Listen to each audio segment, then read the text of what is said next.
चलो अब यहाँ पे देखना, जो बात कर रहे हैं वो है हमारे पास financial statement of sole proprietorship. ठीक है, ध्यान से इस चीज़ को समझना।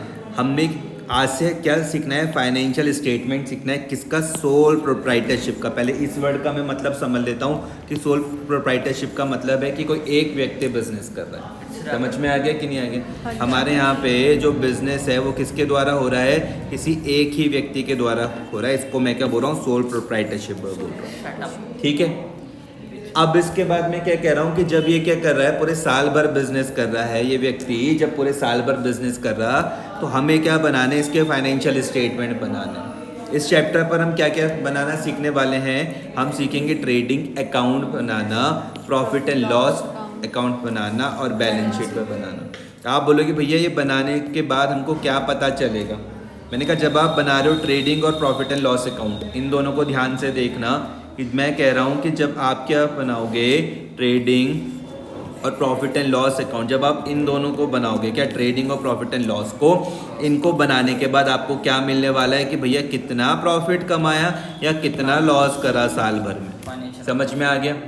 दूसरी ओर जब आप इसकी क्या बनाओगे, बैलेंस शीट बनाओगे, दूसरी ओर जब आप इसकी क्या बनाओगे, बैलेंस शीट बनाओगे, तो ये बता देगा कि भैया पूरे साल भर काम करने के बाद, पूरे साल भर काम करने के बाद इन्होंने कितनी संपत्ति जोड़ी, असेट्स कितने हुए या फिर इनकी लायबिलिटीज़ कितनी है। सिंपल सिंपल, कोई दिक्कत तो नहीं है यहाँ तक जो चर्चा करी। एक चीज़ को ध्यान में रखना कि जब आप बना रहे हो ट्रेडिंग अकाउंट और जब आप बना रहे हो प्रॉफिट एंड लॉस अकाउंट, इसमें सिर्फ कौन से आएंगे, इसमें सिर्फ नॉमिनल अकाउंट आएंगे। याद रखना, नॉमिनल का रूल मैंने आपको बता रखा है बहुत बार क्लास में। क्या बता रखा है नॉमिनल का रूल? तो नॉमिनल का रूल है भैया क्या, debit all expenses and losses, credit all income and gain. ठीक है, बहुत डिटेल में समझा रखा है कि नॉमिनल में क्या क्या आता है। तो debit all expenses and losses और credit all income and gain. समझ में आया? मैंने नॉमिनल किस किस के लिए कहा, तो आप बोलोगे कि भैया नॉमिनल कहा है दो अकाउंट के लिए, एक है ट्रेडिंग अकाउंट, दूसरा क्या है प्रॉफिट एंड लॉस अकाउंट, और थर्ड क्या है बैलेंस शीट। बैलेंस शीट में क्या आता है, असेट्स और लायबिलिटी आती है। ठीक है, उसके बाद मैंने क्लास में आपके साथ चर्चा करी थी अकाउंटिंग साइकिल पर, मैंने बात करी थी। यहाँ पर मैंने क्या बात कही थी कि सबसे पहले क्या होता है, बिजनेस में ट्रांजेक्शन्स होती है, लेन देन होती है।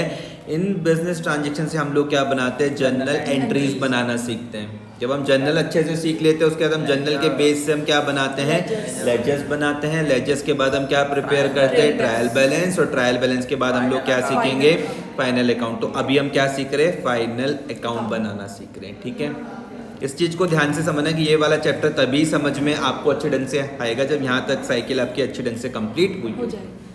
बिजनेस ट्रांजैक्शन से एक और तरीका है कि हम भैया सब्सिडरी बुक्स बनाते हैं जो हम कंप्लीट कर चुके हैं, उसके बाद हम लेजर बनाते हैं, लेजर के बाद हम फिर ट्रायल बैलेंस बनाते हैं, ट्रायल बैलेंस के बाद फिर फाइनल अकाउंट बनाते हैं। पहले की क्लासेस में हमने जर्नल में भी चर्चा करी है, लेजर्स में भी चर्चा करी है, ट्रायल बैलेंस पर भी चर्चा करी है, सब्सिडरी बुक्स पर भी चर्चा करी है।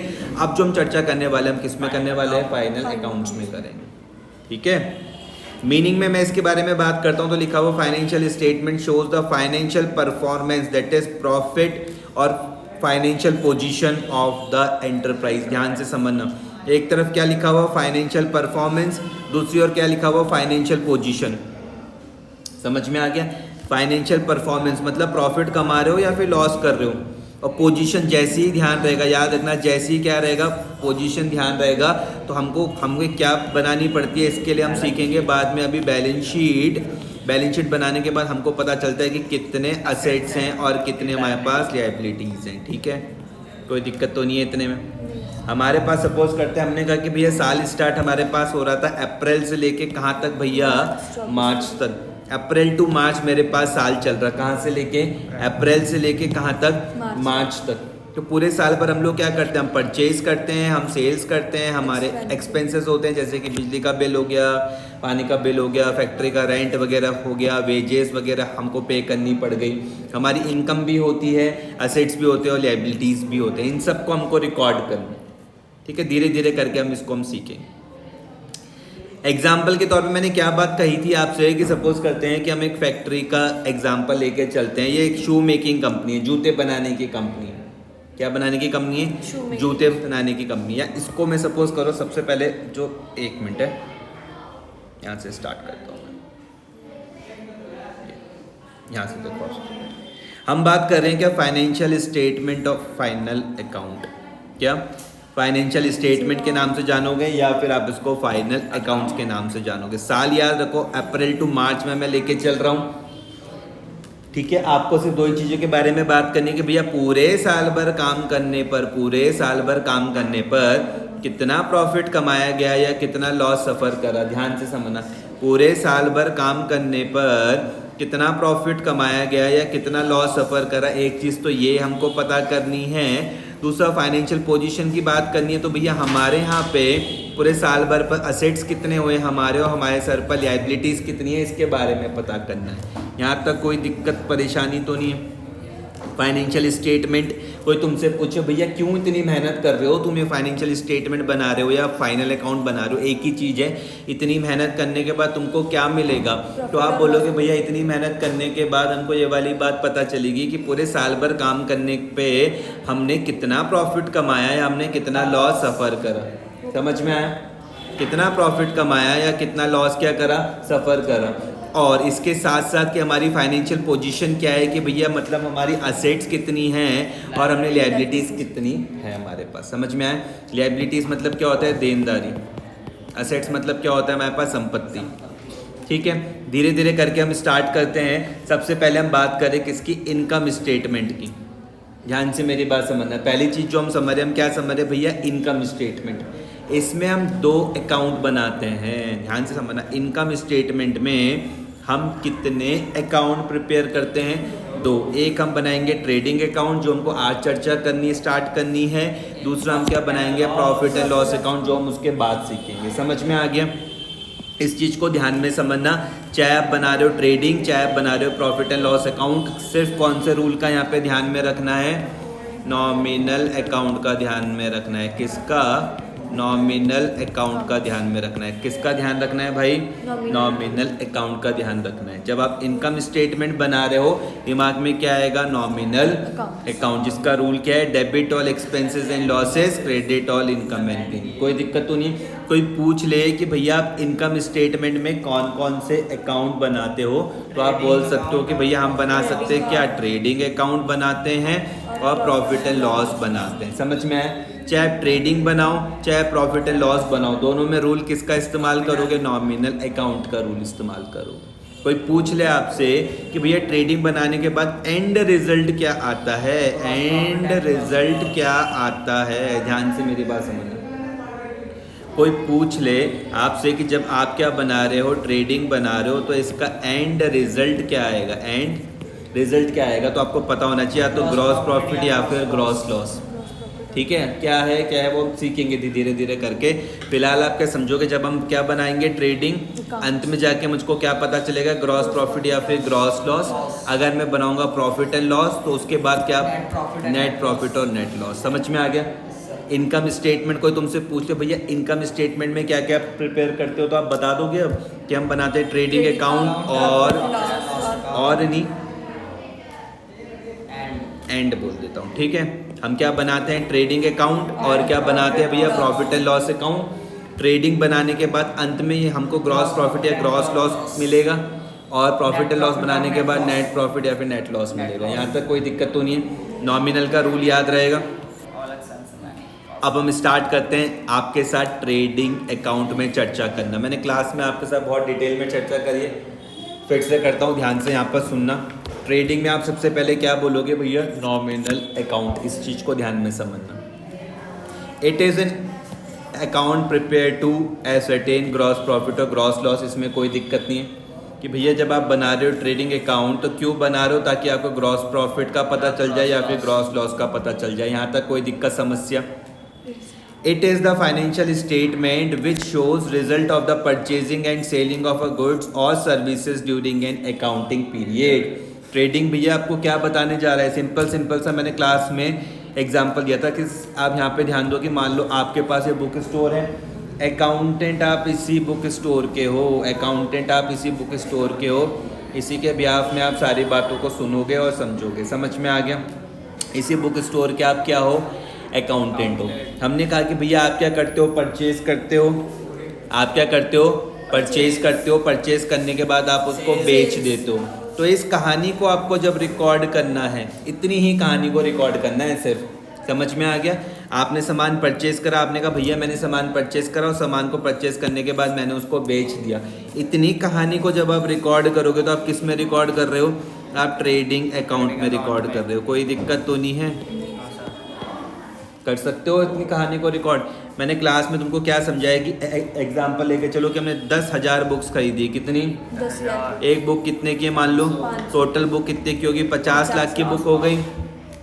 समझ में आ गया? कितनी बुक खरीदी भाई? 10,000 बुक्स खरीदी। एक बुक कितने की है? 500 रुपये की है। टोटल कितने की हो गई? 50 लाख की हो गई। समझ में आया? तो आप बोलोगे कि भैया हमारे पास जो परचेजेस हैं वो कितने रुपए की है? 50 लाख रुपए की है।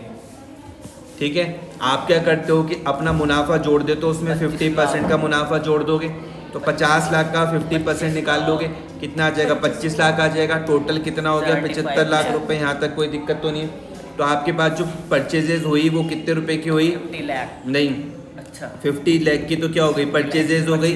अब सपोज करते मैं बोलता हूँ कि हमने सारी बुक्स हमारी बिक गई। कितनी बुक्स हमारी बिक गई? सारी बुक्स बिक गई। तो मेरे पास जो सेल्स हो जाएगी वो कितने की हो जाएगी? 75 लाख रुपए की हो जाएगी। यहाँ तक कोई दिक्कत तो नहीं? कोई आपको इसको रिकॉर्ड करने के लिए बोले तो आप बोलोगे भैया हम इसको रिकॉर्ड कहाँ पर करेंगे? ट्रेडिंग अकाउंट में। कैसे करते हैं, क्या करते हैं वो हम सीखेंगे अभी। यहाँ तक कोई दिक्कत?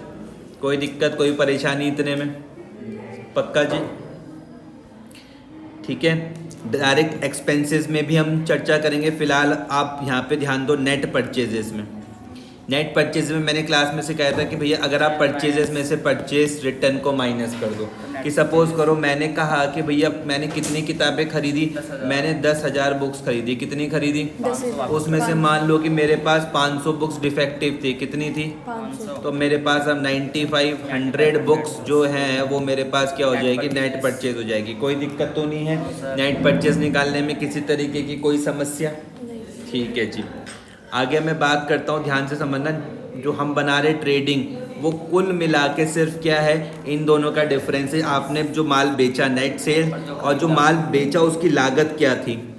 कॉग्स। तुम्हें नींद आ रही है? चीज़ें अभी धीरे धीरे करके समझ में आएंगी, सुनते रहना। अभी ऊपर से जाएंगी, धीरे धीरे करके मैं सिंपल करके तुमको समझाता हूँ।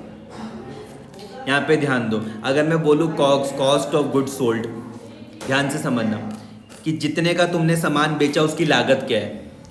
जितने का तुमने सामान बेचा उसकी लागत क्या है? तुम बोलोगे भैया मुझे सच में कुछ समझ में नहीं आ रहा। मैंने कहा यहाँ पे देखो, क्या तुमको 75 लाख रुपए समझ में आ रहा?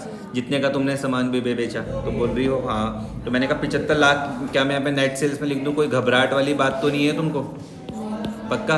अब मैंने कहा ये जो तुमने 75 लाख, अभी इसको पढ़ो, cost of goods sold. Cost मतलब क्या होता है? लागत। जितने का तुमने सामान बेचा उसकी लागत क्या है? जो तुमने सामान बेचा 75 लाख तो तुमको समझ में आ गए, लेकिन उसकी लागत कितनी है? मतलब वो सामान तुमको कितने का पड़ा? तो तुम कहोगे भैया वो मुझको कितने का पड़ा? 50 लाख रुपए का। कितने का? 50। ये मान के चल रहे कि और कोई उसमें खर्चा नहीं हुआ होगा। तो आपकी इस एग्जाम्पल के हिसाब से 50 लाख रुपए कॉस्ट ऑफ गुड्स सोल्ड आ गई। समझ में आया? कोई दिक्कत तो नहीं? इसी का ही जो डिफरेंस होता है वो हम कहाँ पर दिखाते हैं? हम ट्रेडिंग अकाउंट में दिखाते हैं। मैं फिर बता रहा हूँ, जितने का मैंने सामान बेचा वो मेरे पास क्या हो जाएगी? Net sales. जितने का मैंने सामान बेचा भैया उसकी लागत क्या है? उसकी लागत क्या है? समझ में आया? तो जो उसकी लागत कितनी है? 50 लाख रुपए, मेरे पास क्या हो जाएगा? कॉस्ट ऑफ गुड्स सोल्ड हो जाएगा। कोई दिक्कत तो नहीं है? इन दोनों का जो डिफरेंस होता है, इन दोनों का जो डिफरेंस है, जैसे कि हमारे एग्जाम्पल में था कि हमने क्या करा, 75 लाख की सेल करी थी और 50 लाख की उसकी लागत थी, तो मेरे पास डिफरेंस क्या आ गया? 25 लाख आ गया। तुम बोल रहे हो अच्छा भैया मुझे थोड़ा बहुत तो समझ में आ ही रहा है कि जितने की मैंने सेल करी वो मेरे पास को मैं नेट सेल्स बोल दूंगा। जितने का मैंने सेल करी उसकी लागत कितनी है? समझ रहे हो ना? नहीं आया समझ? जैसे टेबल है, सपोज को ये तुमको टेबल दिख रहा है कि मान लो हमने ये टेबल परचेज करा मान लो 5000 रुपीज़ का। तुमको क्या लगता है कि दुकानदार के 5000 रुपीज़ का पड़ा होगा? ज़्यादा का कि कम का? ज़्यादा का। क्यों पड़ा होगा? कम का ही तो पड़ा होगा। हमने कहा वो मुनाफे में बेचा, उसमें वो अब उसने हमें नुकसान में नहीं बेचा। नहीं समझी तुम?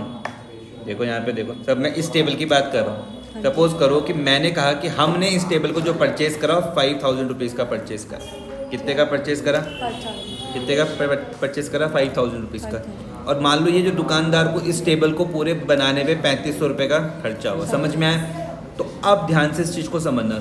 अब मान लो ये है तुम्हारे पास वो दुकानदार, ये कौन है? दुकानदार। ये वो दुकानदार है। कौन? मैं इस टेबल की बात कर रहा हूँ, ठीक है, ध्यान से इस चीज़ को समझो। तो दुकानदार क्या कह रहा है कि मेरी जो सेल हुई वो कितने की हुई?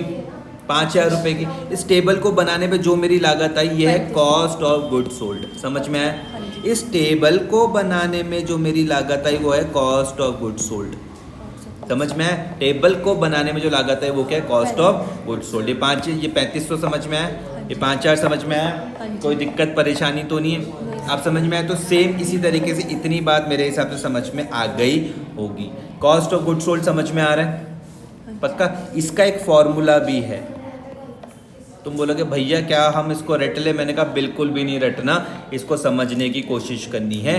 कॉस्ट ऑफ गुड सोल्ड निकालने का फॉर्मूला आप समझ लो, चीज़ों को सिंपल करना है, ठीक है, सिंपल करके चल दो। एक बारी में नहीं आएगी, कोई दिक्कत नहीं, 2 में आ जाएगी, 3 में आ जाएगी, 4 में आ जाएगी, 5 में आ जाएगी, आ जाएगी, ठीक है। हाँ जी। पहले मुझको बताओ क्या तुमको कॉस्ट ऑफ गुड सोल्ड का हिंदी में मतलब समझ में आया? कॉस्ट ऑफ गुड सोल्ड का हिंदी में मतलब क्या है? जितने का हमने सामान बेचा उसकी लागत कितनी है। समझ में आ गया? ये इसका मतलब है। सबसे पहले कि ओपनिंग स्टॉक, क्या मेरे पास कोई स्टॉक पहले से था? ओपनिंग स्टॉक और इन्वेंट्री, क्या मेरे पास कुछ स्टॉक पहले से था? हाँ जी। क्या मैंने और कुछ खरीदा तो मैं उसको जोड़ लूँगा। ध्यान से मेरी बात समझना, ठीक है सर। ठीक है। जो मेरे पास स्टॉक था मैंने वो लिया, अगर मैंने कुछ और खरीदा उसको मैंने जोड़ लिया। खरीदने पे जो मेरे पास खर्चे है उसको हम डायरेक्ट एक्सपेंसेस बोलते हैं। इसको मैं बहुत डिटेल में अभी नेक्स्ट क्लास में तुम्हारे साथ चर्चा करूंगा। उसको खरीदने पे जो मेरे पास खर्चा है उसको मैं डायरेक्ट एक्सपेंसेस क्या कहता हूँ। और जो सामान मेरे पास बिक गया वो मेरे पास क्या हो जाएगा? क्लोजिंग स्टॉक हो जाएगा। तुम बोलोगे हमें तो समझ में नहीं आया, थोड़ा डिटेल में समझाओ। मैंने कहा अभी समझा दो।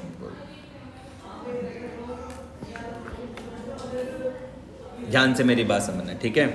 फिर एग्जाम्पल में वही लेके चलता हूँ। कौन सा? वही मान लेते हैं, बुक स्टोर वाला एग्जाम्पल है, ठीक है। बुक स्टोर वाला एग्जाम्पल है, ठीक है। हमको क्या सीखना है? Cost of good sold. Cost of good sold का मतलब क्या है? जितने का मैंने सामान बेचा उसकी लागत कितनी है, उसका फॉर्मूला। मैं तुमसे पूछता हूँ कि बताओ क्या पहले से ही कुछ बुक्स थी? तुमने कहा हाँ भैया पहले से ही मेरे पास साल के स्टार्टिंग में बुक्स थी। तो मैंने कहा क्या मैं उसको ओपनिंग स्टॉक बोल दूँ? तुमने कहा हाँ ठीक है भैया मेरे पास 500 बुक्स थी। मैंने कहा ठीक है जी, पहले से। वो ओपनिंग स्टॉक। समझ में आया? जो बुक्स आपके पास पहले से ही थी। ओपनिंग स्टॉक का मैंने फॉर्मूला वो भी समझाया था कि जो स्टॉक पिछले साल का नहीं बिका वो इस साल का ओपनिंग स्टॉक हो जाएगा। 500 बुक्स थी, ठीक है। मैंने कहा क्या आपने इस साल कुछ और बुक्स खरीदी? आपने कहा हाँ जी भैया मैंने इस साल बुक खरीदी। मैंने कहा कितने की बुक खरीदी? आपने मतलब कितनी बुक्स खरीदी? आपने मुझको कहा भैया मैंने 10,000 बुक्स खरीदी। मैंने कहा क्या कुछ बुक वापस भी करी? आपने कहा हाँ। तो उसको मैं रिटर्न बोले। तुमने कहा भैया मैंने 1,000 बुक्स वापस करी। तो टोटल कितनी बुक हो गई? 9,000। इतनी मेरी बात समझ में आ रही? पक्का? मैंने कहा कि अरे तुम बुक कहाँ से खरीदती हो? तुमने कहा कि भैया ये मेरी बुक कहाँ से आती है? दिल्ली से आती है। कहाँ से आती है? दिल्ली से। कहाँ पर आ रही है? देहरादून पे आ रही है। समझ में आ रहा है कि नहीं आ रहा? अब एक चीज़ को यहाँ से ध्यान से मेरी बात समझना। मैं यहाँ पर एक चीज़ लिख रहा हूँ, डायरेक्ट एक्सपेंसेस। तुम मुझको कहोगे भैया डायरेक्ट एक्सपेंसेस क्या होते हैं? तो मैंने कहा कि मैं तुमको इसको नेक्स्ट क्लास में समझाऊंगा, लेकिन फिलहाल आप इसको इस तरीके से समझो कि जो बुक को जो आपने परचेज करा, एक बुक कहाँ से आई? आपने कहा भैया मेरी बुक्स कहाँ से आती है? दिल्ली से आती है। और आप दिल्ली से आप उसको देहरादून में पर मंगा रहे हो।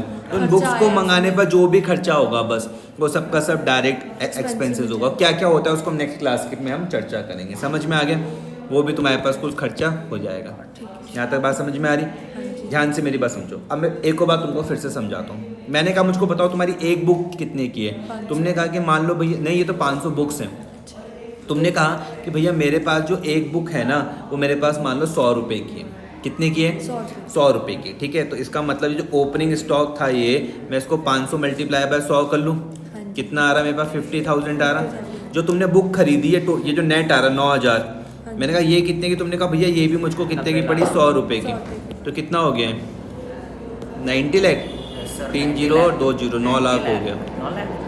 3 जीरो ये हो गए, 2 ये हो गए, तो 9 लाख हो गए। तो अभी आपके पास टोटल 9,50,000 रुपए की बुक्स है। समझ में आए? मैंने कहा जब तुमने इस बुक्स को दिल्ली से मंगाया था क्या तुम्हारा कुछ खर्चा हुआ? तुमने कहा हाँ भैया मेरे पास खर्चा हुआ। तो जो उस तरह का खर्चा होता है उसको हम क्या बोलते हैं? डायरेक्ट एक्सपेंसेस बोलते हैं। मैंने कहा कितना खर्चा हुआ? तुमने कहा भैया मेरे पास 50,000 रुपीज़ का खर्चा हुआ। समझ में आए? तो अब तुमको टोटल बुक जो पड़ गई वो कितने की पड़ गई? 10 लाख रुपए की। यहाँ तक कोई दिक्कत तो नहीं है? पक्का? ये वाली बात समझ में आई?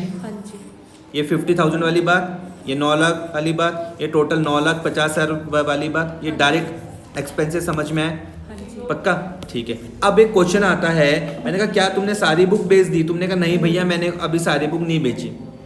तुमने कहा कि भैया अभी मैंने सारी बुक नहीं बेची, तो जो बुक तुमने नहीं बेची है वो तुम्हारे ही तो पास है, उसको मैं माइनस कर दूं, उसको मैं बोल दूंगा क्लोजिंग स्टॉक। मैंने कहा कितनी बुक नहीं बेची? तुमने कहा भैया मेरी अभी 4,000 बुक नहीं बेची। एक बुक कितने की थी? 100 रुपये की, तो टोटल कितना हो गया? 4 लाख रुपए की तुमने अभी बुक नहीं बेची। समझ में आ गया? माइनस करने के बाद क्या बच गया? 5 लाख बच गया। इसका मतलब तुमने 5 लाख रुपए की बुक बेच दी होगी। समझ में आया? जो 5 लाख रुपए ये तुम्हारे पास कॉस्ट ऑफ गुड सोल्ड है। समझ में आया? मैंने कहा तुमने कितने की बेची है जो 5 लाख रुपए की बुक थी? तुमने कहा कि भैया जो मैंने यहाँ पे नेट सेल्स करी है ना, हाँ नेट सेल्स मैंने करी 8 लाख रुपए की। मैंने कहा अच्छा नेट सेल्स तुमने 8 लाख की करी है, तुमको पड़ी कितने की थी? तुमने कहा कॉक्स मेरे पास कितना है? 5 लाख रुपए, तो तुमको यहाँ पे 3 लाख का क्या हो गया? मुनाफा हो गया। आप समझ में आए? तुम्हें अपने चेहरे पर क्या दिखेगी? खुशी दिखेगी। कोई दिक्कत तो नहीं है तुम्हें? नहीं। आ रही बात समझ में? हाँ जी। तो आप ये चीज़ समझ गए आज थोड़ा बहुत मेरे हिसाब से? हाँ जी। ये कॉस्ट ऑफ गुड सोल्ड की बात समझ होंगे, बाकी आता रहेगा आगे, जितनी प्रैक्टिस करेंगे सब कुछ समझ में आएगा। ओपनिंग स्टॉक भी आप थोड़ा बहुत समझोगे, परचेज भी आप समझोगे, डायरेक्ट एक्सपेंसेस को मैं और डिटेल में समझाऊंगा, क्लोजिंग स्टॉक माइनस क्यों हो रहा है वो भी आप समझोगे। ठीक है? हमें क्या क्या समझना है? ओपनिंग स्टॉक इन्वेंट्री के बारे में मैंने चर्चा करी थी क्लास में। मैंने कहा था भैया ओपनिंग स्टॉक क्या होती है, तो सिंपल डेफिनेशन है closing stock of previous year, पिछले साल का जो बचा हुआ सामान है। समझ में आया? ऐसे भी दिवाली का टाइम आ रहा है, जो पिछले साल के पटाखे जो पिछले साल के पटाखे रहेंगे वो इस साल के क्या बन जाएंगे? ओपनिंग स्टॉक बन जाएंगे। लेकिन ऐसा कोई बच्चा तुमको मिल जाए जिसकी पहली ही दिवाली हो, तो उसके पास कोई पिछले साल के पटाखे तो नहीं बचे, तो उसका ओपनिंग स्टॉक क्या हो जाएगा? उसकी बात करें ना, फिर तो ऐसा तो कुछ होगा ही नहीं। ओपनिंग स्टॉक क्या हो जाएगा? जीरो हो जाएगा। समझ में आया? हाँ जी। अब ऐसे बेकार एग्जाम्पल नहीं देता मैं। अब मान लो कोई बिजनेस है जो पहले ही साल पर स्टार्ट हुआ, ध्यान से मेरी बात समझना, कोई बिजनेस पहले ही साल पर स्टार्ट हुआ तो उसका ओपनिंग स्टॉक क्या हो जाएगा? जीरो हो जाएगा। समझ में आ गया? हाँ जी। ओपनिंग स्टॉक समझ में आया? कोई भी तुमसे पूछ ले कि भैया ओपनिंग स्टॉक या ओपनिंग इन्वेंट्री क्या होती है, तुम बोल सकते हो भैया वो माल जो पिछले साल नहीं बिका। Closing stock of previous year, previous मतलब पिछला साल। समझ में आया? आपको कहाँ दिखेगा? ये ट्रायल बैलेंस में डेबिट साइड पर दिखेगा। ये मैंने ट्रायल बैलेंस में इसके साथ बहुत अच्छी चर्चा कर रखी है। तो इसकी ओपनिंग स्टॉक की, ओपनिंग स्टॉक क्या है? ये इस साल के ओपनिंग स्टॉक के बारे में मैं बात कर रहा हूँ। ये पिछले साल का क्या होता है? क्लोजिंग स्टॉक होता है। कोई दिक्कत? परचेजेस और परचेज रिटर्न बहुत बार चर्चा हो चुकी है कि भैया नेट परचेज क्या है, कि भैया आप क्या कर देना, परचेज में से परचेज रिटर्न को माइनस कर देना। सिंपल है। आपको एक गिवन कहाँ पर मिलेगा? आपको भैया खाली परचेजेस दी रहेगी तो ट्रायल बैलेंस के कहाँ पर दिखेगा? डेबिट साइड पर दिखेगा। कहाँ पर दिखने वाला है? क्योंकि इसमें नॉमिनल का रूल लगता है। काय का रूल लगता है? ये नॉमिनल का रूल बोलता है भैया debit all expenses and losses. समझ में आ गया? और जो परचेज रिटर्न है ये कहाँ पर दिखेगा? क्रेडिट वाली साइड पर दिखेगा। ठीक है? यहाँ तो कोई दिक्कत? एक और चीज़ जो तुमको यहाँ पे समझनी है, इम्पॉर्टेंट है, जो मैंने खरीदा वो मेरे पास परचेजेज हो गया। जो मैंने खरीदा वो मेरे पास क्या हो गया? परचेज। जो मैं वापस कर दूंगा वो मेरे पास क्या हो जाएगा? Purchase return. अकाउंट्स में माइनस वाले आइटम को ब्रेसेस में हम दिखाते हैं। समझ में आ गया? यहाँ तक कोई दिक्कत तो नहीं है? परचेजेस समझ में आ रहा है, जो मैंने खरीदा, जो मैंने वापस करा वो समझ में आ रहा है, जो मैंने ड्राइंग्स करी किसमें? गुड्स में। तुम बोलोगे भैया ये ड्राइंग्स होता क्या है? ध्यान से मेरी बात समझना है कि हमारे यहाँ पे जो बिजनेस का मालिक है, ध्यान से इस चीज़ को समझो, ये ड्राइंग्स होता क्या है? क्या मैं तुमको क्या चीज़ समझा रहा हूँ? ड्राइंग समझा रहा हूँ। ड्राइंग्स, ध्यान से मेरी बात समझो। ये है मेरे पास बिजनेस फर्म, ये है मेरे पास बिजनेस का मालिक। अगर बिजनेस का मालिक बिजनेस से अपने पर्सनल यूज़ के लिए कुछ लेके जा रहा है, समझ में आई मेरी बात? अपने पर्सनल यूज़ के लिए कुछ लेके जा रहा है तो हम उसको ड्राइंग्स बोलते हैं। समझ में आ गया? अगर सपोज करो वो 5 बुक अपने पर्सनल यूज़ के लिए लेके चल गया तो मैं उसको क्या बोलूँगा? ड्राइंग्स इन गुड्स। समझ में आ गया? इन गुड्स। ठीक है? इसकी समझ में आई बात? हाँ जी। इसकी ट्रीटमेंट क्या है कि आप उसको परचेजेस में से माइनस कर दो। तुम बोलोगे भैया अच्छा जो हम खरीद रहे हैं वो तुमने ये लिख दिया, जो बुक्स हमने वापस करी वो तुमने परचेज रिटर्न में लिख दी। जो बिजनेस का मालिक था अपने पर्सनल यूज के लिए जो बुक्स लेके गया वो तुमने यहाँ लिख दी। अब उसने कुछ चैरिटी कर दी, कुछ दान कर दिया, तो मुझे उसको भी परचेज से माइनस करना पड़ेगा। कुछ उन्हें सैंपल के तौर पर दे दिए, देते हैं ना ऐसे, दे देते हैं ना सैंपल के तौर पे, तो उसको भी माइनस करना पड़ेगा। या कहीं के बाद कुछ हो जाता है थेफ्ट, कुछ होगी चोरी, तो चोरी को भी आप माइनस करोगे। या आग लग गई, नुकसान हो गया, उसको भी क्या करोगे आप माइनस करोगे। तो आपको यहाँ पे नेट परचेजेस मिल जाएंगे, कोई दिक्कत तो नहीं है। लास्ट टॉपिक जो आज की जो चर्चा का है वो है मेरे पास गुड्स इन ट्रांजिट। इसको मैंने क्या समझाया था कि आप, मैंने कहा इस वाली एग्जाम्पल को लेके चलो। मैंने कहा भैया तुम्हारा सामान कहाँ से आता है, तुमने कहा भैया मेरा सामान कहाँ से आता है, दिल्ली से। कहाँ पर आता है, देहरादून में आता है। कहाँ पर आता है, देहरादून में आता है। इतनी मेरी बात समझ रहे हो। कहाँ से आ रहा सामान, दिल्ली से। कहाँ पर आ रहा, देहरादून में। अब तुमने खरीद तो लिया, लेकिन वो अभी कहीं रास्ते में, कहीं बीच में आपके पास पहुंचा नहीं। वो कहाँ पे है, कहीं है यहाँ पे, अभी कहीं रास्ते में। इसको मैं बोलता हूँ गुड्स इन ट्रांजिट। आपने परचेज तो कर लिया, लेकिन आपके पास अभी तक वो पहुंचा नहीं। कहाँ पर है, कहीं रास्ते में है भाई, गुड्स इन ट्रांजिट। इसकी जनरल आप समझ लो क्या है, तो जनरल बड़ी सिंपल है कि goods in transit DR2 bank account, अगर आपने उसकी पेमेंट कर दी होगी तो। समझ में आ रहा। अगर देखो आपको जनरल अच्छी है तो समझने में कोई दिक्कत नहीं आएगी, नहीं है तो पहले जनरल स्ट्रॉन्ग करो, ठीक है। तो आप क्या लिखोगे, goods in transit DR2 bank account. या अगर उधार में तुमने खरीदा तो लिख दो goods in transit DR2 creditors creditors account. पक्का। गुड्स इन ट्रांजिट का मैं फिर से मतलब समझा रहा हूँ। मैंने तुमसे कहा कि भैया तुम्हारी बुक्स कहाँ से आती है, तुमने मुझे कहा कि भैया मेरी जो बुक्स आती है वो दिल्ली से आती है। कहाँ पर आती है, देहरादून पर आती है। तुम बोले भैया मैंने परचेज तो कर ली, लेकिन वो अभी कहीं यहाँ रास्ते पर है, तो गुड्स इन ट्रांजिट, ठीक है। इसकी एक ट्रीटमेंट तो क्या है कि आप इसको परचेजेस के साथ जोड़ देना। तुम बोलो ठीक है भैया, तो मुझे लॉजिक भी समझ में आ रहा है, क्योंकि खरीद तो ली ना हो मैंने, मेरे पास नहीं पहुंची तो क्या हो गया, खरीद तो मैंने लिया, आप उसको परचेजेस में जोड़ दो। समझ में आया, समझ में आ गया। अब ध्यान से मेरी बात समझो, मैं साल अंत होने की बात कर रहा हूँ। सपोज करो साल मेरे पास क्या हो गया, खत्म होने की बात कर रहा हूँ। समझ में आया। उसी दौरान वो रास्ते में माल है, अभी तक तुम्हारे पास पहुंचा नहीं, कहीं यहाँ रास्ते पर है। अगर रास्ते पर है, सपोज तुमने उसको बेचा तो है नहीं ना, अभी मेरे पास रिसीव नहीं हो तो, अभी तो रिसीव नहीं हो तो बेचोगी कहाँ से, हाँ जी, है ना। वो कहाँ पर है, अभी यहाँ पे कहीं रास्ते पर है, लेकिन है तो तुम्हारा ही। तो आप उसको किसके साथ दिखाओगे, क्लोजिंग स्टॉक के साथ दिखाओगे। वो क्लोजिंग स्टॉक में क्या करोगे, आप उसको इंक्लूड करके दिखाओगे। समझ में आया। और अभी जब मैं तुमको अभी 4-5 क्लास के बाद जब मैं बैलेंस शीट पढ़ाऊंगा, तब मैं आपको क्लोजिंग स्टॉक के ट्रीटमेंट और डिटेल में समझाऊंगा। ये आपको बैलेंस शीट पर भी दिखेगी। तो जब आप बैलेंस शीट बनाना सीखोगे तो आप वहाँ पे क्लोजिंग स्टॉक, ये गुड्स इन ट्रांजिट को कहाँ पर दिखाओगे, बैलेंस शीट पर दिखाओगे। समझ में आ रहा। अभी अगर इतना भी समझ में आ जाए कोई दिक्कत नहीं, परचेजेस के साथ ऐड करना भी समझ में आ जाए कोई दिक्कत नहीं। ये जो बैलेंस शीट वाली बात है तभी भी समझ में आ जाएगी, कोई प्रॉब्लम नहीं आएगी। फिलहाल आप इसको इतना यहाँ तक कर लेना। समझ में आ गया। कल जो मैंने नेक्स्ट क्लास में जो मैंने बात करनी है, चलो देखते हैं फिर नेक्स्ट क्लास में। यहाँ तक कोई दिक्कत तो नहीं है इतने में समझने में? हाँ जी, बाकी मैं रिपीट कर लूँगी, पढ़ लूँगी। यहाँ तक कोई दिक्कत तो नहीं है समझने में? ठीक है।